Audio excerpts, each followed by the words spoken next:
Hello students, welcome to Political Science 1513.W1, American Federal Government Online. I'm your professor, Connor Alford, and in this video we're going to talk about one of my favorite topics, the Constitution of the United States of America. Now this is obviously a very remarkable document, and while it's relatively short, it has monumental impacts on human history, political philosophy, and indeed on the entire process of politics in our country today. So there's a lot that I wish I could say about this very, very, very important, remarkable piece of human development. But unfortunately, this is a survey course, and so I've got to keep the lecture relatively simple and fairly brief. Towards that end, I've decided that I'm going to limit myself to 4 major learning objectives. And those 4 major learning objectives, which I want you to focus on, are as follows. Number 1, at the end of today's lecture, you ought to be able to explain what a constitution is and where ours came from, as well as how it was produced. Number 2, you need to be able to discuss how the United States Constitution can be characterized as a whole. Third, you need to be able to delineate and describe each of the 7 core principles of the Constitution. And finally, you should be able to explain how the Constitution is structured. That means that you need to be able to identify its 3 primary components and the subcomponents within them. We've got the preamble, we've got the articles. You need to be familiar with the general points of each article, all 7. We've got the amendments, and in the amendments, you need to understand that there are 2 groups of amendments or changes to the Constitution, which are especially important. The Bill of Rights, which is the first 10 amendments, and the Civil War amendments, which are 13, 14, and 15. Okay, so those are our learning objectives, but let's start at the beginning. Learning objective number 1 asks, in part, for you to explain to me what a constitution is. So let's begin by defining this basic term. A constitution might be defined as a usually written system of fundamental principles determining the powers, the duties, the operational procedures, and other functions of a governing body. It might also quite simply be defined as a plan or charter of government. But here's the core idea. Here's the heart of the matter. A constitution is a plan of government stipulating rules for the rule makers. It is a plan of government in that it tells us what the government will look like and which parts or organs within that government will be responsible for implementing what duties. So, for example, we learn that the legislative branch shall create the laws, the executive branch shall administrate or execute and enforce the laws, whereas the judicial branch shall adjudicate or resolve disputes about how to interpret and apply the laws. That's the basic plan of our American government. But the Constitution doesn't just tell us who will be in government and what they can do. It also creates a system of rules for how they should go about doing so. So yes, the Constitution says that Congress can make laws, but while empowering Congress to do this, it also creates a system of rules, a very particular set of procedures or steps that they've got to go through in order to exercise this function. So the Constitution first tells us what the government will look like and how it will operate. Then it creates a series of rules for the people in that government. It is, therefore, a plan of government complete with a system of rules for the rule makers. Now that we've defined the term Constitution, the next part of our first learning objective asks for you to explain where ours came from and how it was produced. So let's start by talking about where it came from. It came from a very particular historical context. Now, we've already talked a little bit about the historical context and the events which helped to set the stage for our Constitution, but we'll briefly recap some of the key points here.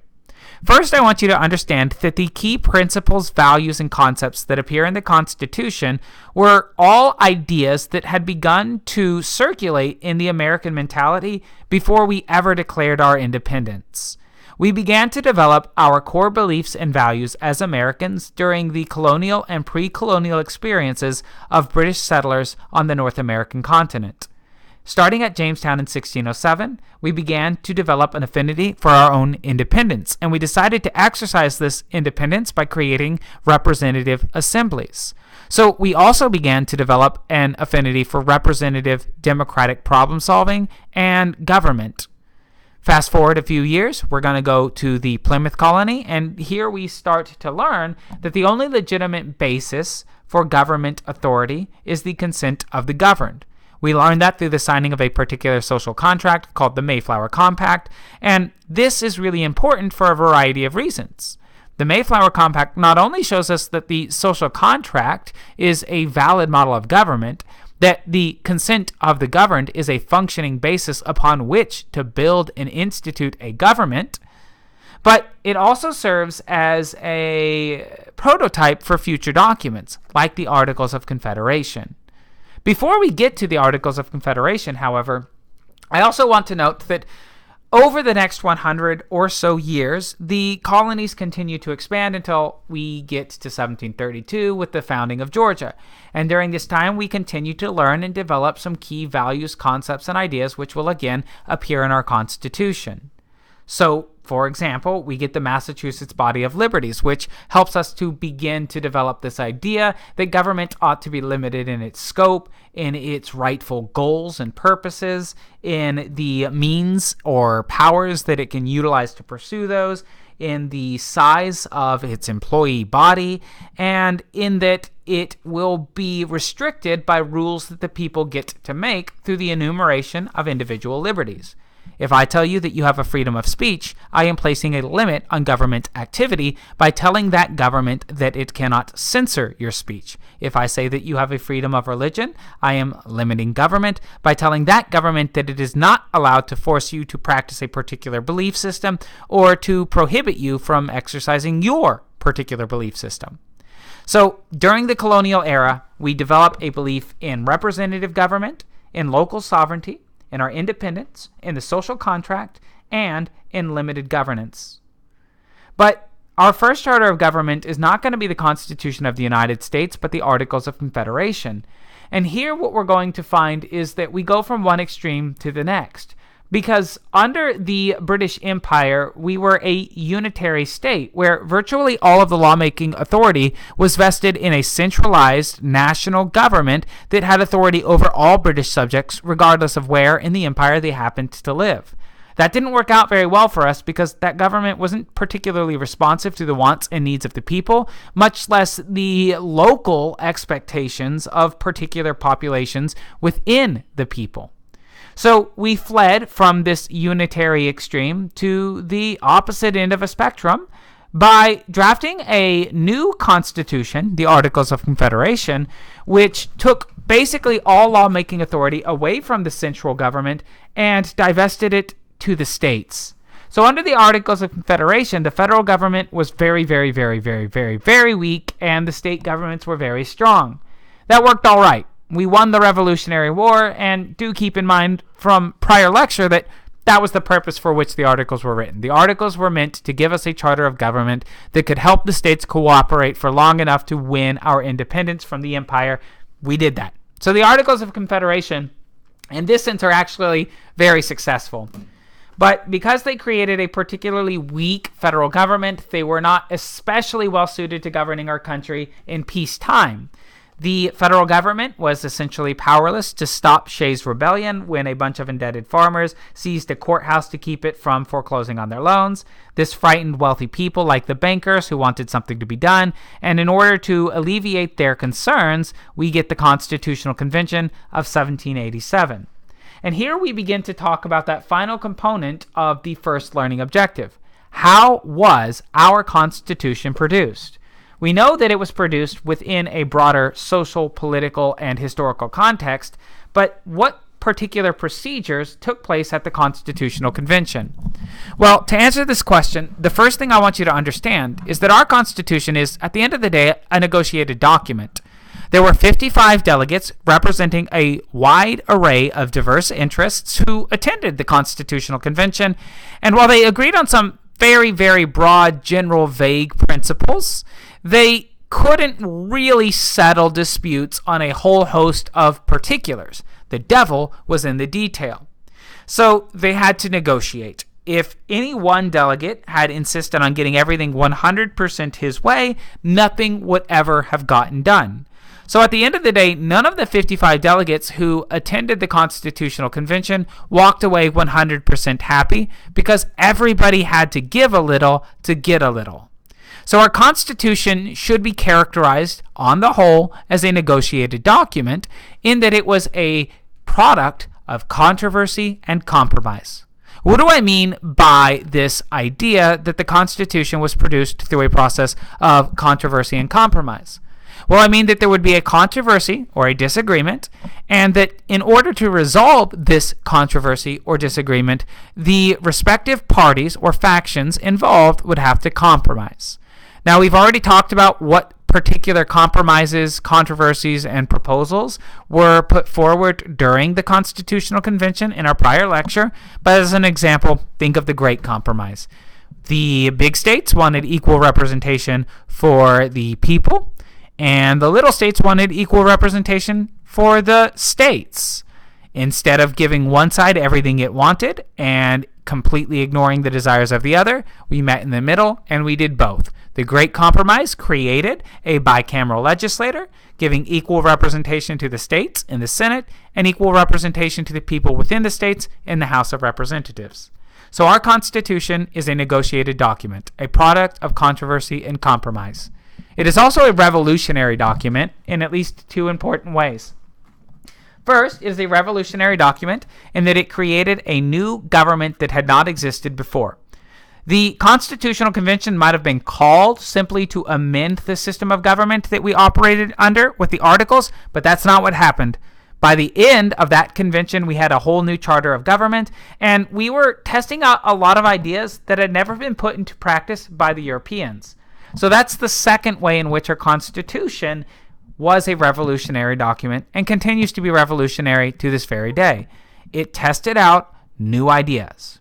Now, I do want to be clear. Some of these ideas had been put into practice elsewhere. The Iroquois Confederacy, the Haudenosaunee, they had tried out some of our core constitutional principles, including separated powers and checks and balances. That's important to remember. We don't want to belittle or ignore that, but we do want to acknowledge that these ideas were still very new and untested in the European experience. Europeans had been talking about some of the ideas, including the social contract, for a very long time, but until now, nobody had really made any actual effort to bring these core principles together, turn them into an entire charter, a new model of government, and then test that out.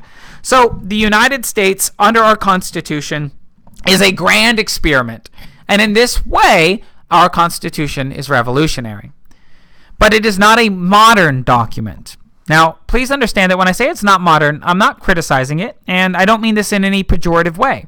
I just mean for you to understand that our Constitution is the oldest living constitution of any country in the world.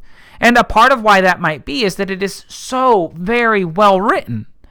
But it's also important to understand that because our Constitution is so old, it's kind of showing its age. In other words, it doesn't look like more recent constitutions that we're going to see drafted in other parts of the world like South Africa, or even within our own country at the state level. So, for example, Oklahoma wasn't founded until 1907. We have a constitution that was drafted after the state was founded. The Constitution of the United States was made in 1787. The Constitution of Oklahoma was made in the early 1900s. There's more than a century of time between the two, and so it's no surprise that the customs of constitutional writing at the time of the U.S. Constitution were not the same customs that went into producing the Oklahoma Constitution. So what's the big difference between our Constitution here in the United States as a whole and most modern constitutions? Well, customarily, modern constitutions attempt to approach the issue of government very comprehensively. And what that means is that they create a comprehensive list detailing basically every decision that the government might have to make and micromanaging these. Our Constitution is a macro manager. It doesn't deal with the particulars, it deals with the big picture. It answers some of the fundamental questions like who shall make the law, who shall administrate the law, and who shall adjudicate the law. But it doesn't spend a great deal of time telling us about what laws ought to be created and what laws ought not be be created except to do things like secure individual liberties. So our Constitution is very brief. It's extremely short. You can read it in a single sitting, and I know this is true because I've done so on many occasions.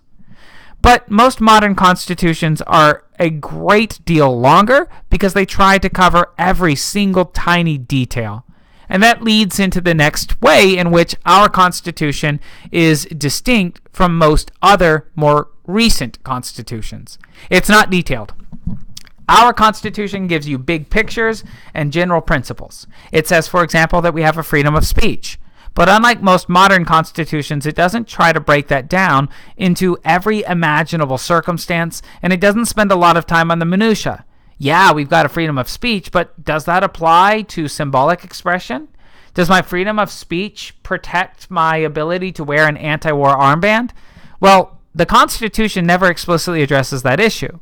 So to figure out how to apply these general principles to the particular disputes that we're having, we've got to turn to the courts. And we're going to talk about that later in the semester, but just keep in mind that that's not the way that constitutions look today. If you look at the Constitution of South Africa from the 1990s, it's going to be much more detailed, whereas if you look at our Constitution from the 1780s, it's going to be fairly brief and somewhat vague. Okay, so now we've discussed the general characterization of the Constitution as a whole. The next step in this process is for us to begin talking about some of the core principles and guiding concepts that help lead the Constitution into the document that we know and love today. So what are the core principles present throughout and thematic of our Constitution? Well, the first of these core principles is what we call the social contract. As you will recall from prior lecture, a social contract is an implicit or an explicit agreement among the members of a society to cooperate under some sort of centralized authority for social benefits. So that's important because this social contract idea stipulates that the basis of government authority is the consent of the governed. And if we're going to have a government which is legitimate, well, it's going to need us to agree to give it authority over our lives. So who is it that ordains and establishes the Constitution? Not we the states, not we the politicians, but we the people. Our Constitution is a social contract, and the concept of a social contract is evident throughout the entire document. The second core principle is what we call the rule of law. The rule of law is the principle that all people and institutions, including our government, are subject to the law and prohibited from arbitrarily exercising power. Our Constitution can be characterized as a system of rules for the rule makers because, again, it implements a rule of law rather than a rule of man. In a rule of man, the person who won an election or got appointed to govern can do more or less whatever he wants, however he wants, and we're just going to defer to his judgment. But under the rule of law, the President of the United States is not free to do whatever he wants. He has to follow certain rules. Similarly, Congress may be comprised of individuals who have won elections, but the fact that they have won elections does not allow them free rein to govern however they please. So we have a rule of law in our country, and that's one of these core principles. But we are also going to find the principle of republicanism throughout the Constitution. Republicanism is the principle that the only legitimate form of government is a republic. But that's not a very helpful definition, so let's break down this idea. What is a republic? Well, a republic is a type of democracy. More particularly, it is a representative democracy with constitutional limits. There are, generally speaking, two major types of democracy. A direct democracy in which all of the citizens get together to vote anytime the government has to make a decision. And then there's a representative democracy where instead of getting every citizen together to vote every time any decision has to be made, you get them together to vote periodically on individuals who will then represent them in government and make the day-to-day decisions on their behalf. We are a representative democracy because direct democracy, while very useful in a small group, isn't very applicable to large communities and has a tendency to create what the framers referred to as a tyranny of the majority, where two wolves and a sheep would get together and vote on what they were going to have for dinner, to quote Thomas Jefferson. We are not a direct democracy. We are a republic, and that means that we have a representative system of democracy. However, the representatives in our country are also going to be constitutionally limited. Remember that rule of law. Just because you've won an election doesn't mean you can do whatever you want or exercise power however you like. So republicanism is representative democracy with constitutional limits. The next core principle is that of federalism, and we're going to elaborate on this in future videos. So for now, all I'm going to say is that federalism is the principle that power should be shared and divided across multiple different levels of government. I do not want you to confuse the concept of levels of government with branches of government. Levels of government are distinguished from one another by their degree of locality. A very local level of government might be the city government of Durant, Oklahoma. A less local level of government might be the state of Oklahoma. Oklahoma is a higher level because it is less localized. The federal government, with authority over the entire country as a whole, is the highest level of government in our country because it is the least local. And federalism tells us that all of these different levels of government ought to have some degree of lawmaking authority. You can contrast a level of government, which was distinguished by its degree of locality, with a branch of government, which is distinguished by its core function. And that's a good segue into the next of our 7 core principles. Core principle number 5 is the separation of powers. The separation of powers is the principle that the 3 fundamental functions of government, legislating or creating the law, administrating or executing and enforcing the law, and adjudicating or resolving disputes about how to interpret and apply the law, should be spread across different branches or organs of government so that no one portion of the government ever becomes too powerful. In the United States, we have 3 branches of government. There are 3 core functions of government, and that's not an accident. We legislate through Congress or the legislative branch, we administrate through the executive branch, and we adjudicate through the judicial branch. All of these powers are separated so that they can never become concentrated into the hands of one person or one group of people. That's the separation of powers. The separation of powers principle is closely related to principle 6, checks and balances. Checks and balances is the principle that governments should be organized according to a system which allows each branch of the government to limit the power or curb the influence of other branches so as to keep any one branch from taking over the functions of any other branch or becoming too powerful for the people to keep it in check. In other words, when you're dividing or separating powers across the distinct branches of government, you should do so in such a way that each branch has some way to amend or veto the acts of every other branch and thereby limit the influence of other actors.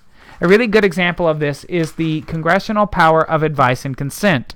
The Constitution gives the president the ability to nominate justices on the Supreme Court. But to help keep any president from nominating too many justices, we create the advice and consent requirement of Article 1 in our Constitution, which says that in order for a presidential nominee to be seated on the Supreme Court, that nominee must be approved by the Senate over in Congress. So if Congress doesn't want a president to get too many nominees, they can block a presidential nominee by, say, refusing to consent to his hearing. That's what happened under Barack Obama when he wanted to place Merrick Garland on the Supreme Court, but the Republican-controlled Senate checked him by refusing its advice and consent. As a consequence of that, Barack Obama did not get to choose another justice on the Supreme Court. The final of these 7 core principles is limited government. And we've already talked about this a little bit, but we're going to go through it again very briefly and in greater detail. So limited government is the principle that political power should be used only for a small number of specifically defined purposes, and that both the government's size and its overall level of activity should be limited to what is absolutely necessary for it to fulfill its core constitutional purposes. In other words, the principle of limited government tells us that the government is only allowed to exercise those powers specifically delegated to it by the Constitution, and that it is illegal for the government to seek any goals or utilize any powers in any way not explicitly authorized by our nation's charter. Governments ought to be limited in a number of ways. They should be limited in the particular ends they seek to achieve. Governments do not exist for the purpose of, say, training a warrior race. They do exist for the purpose of promoting the general welfare and providing for the common defense. These are the legitimate goals that a government ought to be limited to. Anything it tries to do outside of these limited goals would be unconstitutional. At the same time, government should be limited in its means, or the powers that it uses in order to achieve its goals, however those are defined. Government should also be limited in its overall size. We do not want the government to be so large, to have so many individual employees or decision makers that we're not sure who is responsible for what decisions, because if you don't know who is responsible for what decisions, you cannot hold decision makers accountable when they make decisions that harm you, your interests, wants, needs, or expectations. Finally, government should be limited in their overall level of activity. The Constitution creates a very difficult, rigorous system of lawmaking that we will discuss later in the semester, and that's not an accident. The reason that it's so hard to create a law in our country is that the Constitution is designed to prevent Congress from making too many laws by creating a difficult process so that only the best laws imaginable actually pass. The primary mechanism by which government power is limited in our Constitution are our civil liberties. Again, remember that if I tell you that you have a freedom of speech, I am limiting the government by telling it that it cannot censor your speech. If I tell you that you have a right to keep and bear arms, I am limiting the government by creating a prohibition on government gun grabbing. So, those are the core principles of our Constitution. Now, if you've ever heard the term Madisonian model of government or Madisonian governance, I want you to understand that a Madisonian government is a government characterized by a combination of separated powers and checks and balances. These, again, are going to be core principles 5 and 6, and they are collectively called the Madisonian government. Okay, so now that we know about the core principles of the Constitution, let's talk about its key components. The first component of the Constitution is what we call the preamble. The preamble establishes the basis of power, we the people. So the preamble is that opening paragraph of the Constitution, and it is significant because it is here that we find the concept of a social contract manifest in our Constitution. The Constitution is given its authority by we the people, according to the preamble. Next, we're going to have the articles, or the main body of the Constitution. You can think of the articles of the Constitution, all 7 of them, as providing a general framework or a blueprint, a skeletal outline of what the government will look like and how it will function. So, for example, Articles 1, 2, and 3 deal with the 3 branches of government. Article 1 tells us that we will have a Congress. Article 2 tells us that we will have an executive. And Article 3 tells us that we will have a judiciary. These articles also tell us what each of these 3 branches will do. The Congress will make the laws. The executive will execute and enforce the laws, while the judicial will adjudicate the laws. So the articles, or main body of the Constitution, are the 7 articles which tell us what the government will look like and how it will operate. Finally, we have the amendments. An amendment is a change, so the amendments are a series of changes that were made to the Constitution after its initial ratification. The most important set of amendments for our purposes are going to be the first 10 amendments, and these are collectively called the Bill of Rights. It should be noted, however, that a more accurate way to describe the Bill of Rights would be to call it the Bill of Liberties, because it is here in the first 10 amendments of the Constitution that you look to identify or locate the particular freedoms that individual citizens in our country are entitled to receive. By and large, the main body, or articles of the Constitution, doesn't really say all that much about what types of things the government must do for or cannot do to us. To learn about these civil rights and civil liberties, generally speaking, we're going to look at the Bill of Rights. But we're also going to want to look at the Civil War amendments. These are Amendments 13, 14, and 15. Amendment 13 abolished slavery. Amendment 14 promises equal protection of the law, and also extends the definition for the term citizenship to include former slaves and their descendants. Finally, Amendment 15 prohibits racial discrimination in state voting laws. Now, to be clear, people often say that the 15th Amendment gave black people the right to vote, and that's not entirely true for a number of reasons, but the main reason is that there is no right to vote ever mentioned anywhere in the Constitution. The Constitution tells us that elections are going to be established according to rules defined at the state level. So an individual state could choose that it will have its representatives elected by and large by a lottery, or that instead of voting popularly to decide who our governor will be, we will let members of the state legislature cast a vote and they will decide. They don't have to let anyone vote. But the 15th Amendment says that if they let white people vote, other races must also be allowed to vote. So those are the Civil War amendments. And then, of course, there are going to be several other amendments. There are a total of 27 amendments to the United States Constitution, and we don't have time to talk about all of them. But we do want to talk a little bit about the 7 articles of the Constitution. So again, I want you to remember that Article 1 deals with the legislative branch, which is sometimes called Congress. Article 2 deals with the executive branch, which is made up of the presidency and the bureaucracy. And finally, we got the judicial branch, which is Article 3. One way to keep these in track is to understand that they are in alphabetical order. Article 1 is Congress. Article 2 is the executive branch. And Article 3 is the judicial branch. Those are in alphabetical order. Article 4 deals with interstate relations, whereas Article 5 details the amendment process. Now, your textbook tells you more about the amendment process, but what I want you to understand for our purposes is that the amendment process is included in the Constitution because the framers realized that they didn't know everything, they couldn't see the future, and that there might at some point in the future be a need to make changes to the Constitution so that it could stay relevant and effective. However, the process of amending the Constitution was designed to be extremely difficult because the framers did not want the core beliefs, values, principles, and ideas articulated in our Constitution to be abrogated, and they wanted to make sure that any changes to the Constitution were only made with overwhelming public support. So, by and large, it is very difficult to amend the Constitution. Then, in Article 6, we're going to get a discussion of federalism and what we call the Supremacy Clause. We'll talk about that later. Finally, we get Article 7, which explains the path to ratification. So that's the main body of the Constitution. And then again, after Article 7, we get the amendments, starting with Amendments 1 through 10. Amendment 1 is the freedom of speech, the freedom of religion, the freedom of press, the freedom of assembly, and the freedom of petition.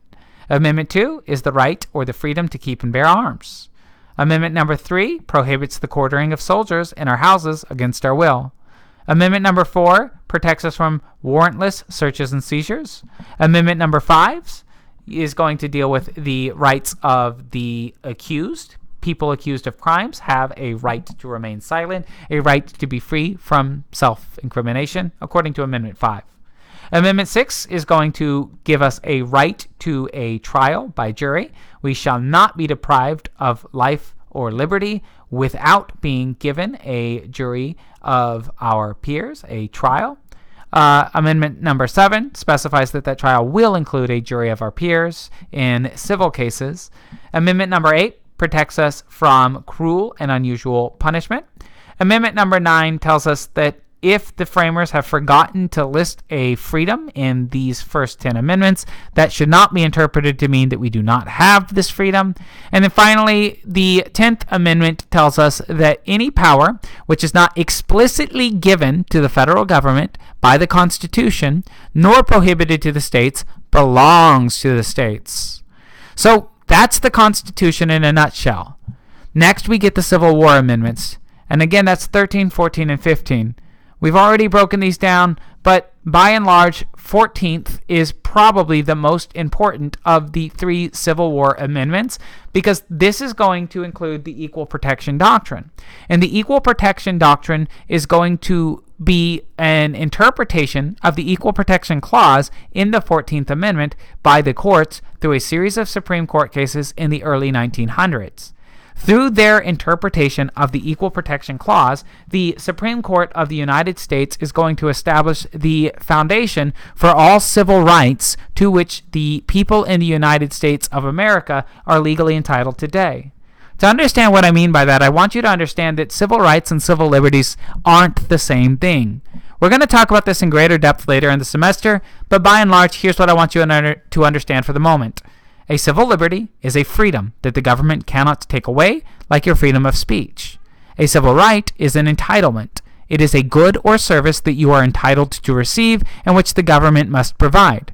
An example of a civil right in our Constitution would be your right to an attorney. If you cannot afford one, one will be provided to you. You are entitled, under our Constitution, to the services of an attorney if you are accused of a crime. So those are going to be the 3 Civil War amendments, and that brings us to a conclusion in this lecture on the Constitution. Again, I understand that this has been very, very, very hasty, and I understand that it's a relatively brief survey of a very complicated document. So there are going to be a variety of other lectures and some activities and discussions in this week's folder and other parts of the semester, which will allow us to investigate this remarkable document in greater depth moving forward. For now, I want to thank you for your time, and I wish you luck in the rest of the course.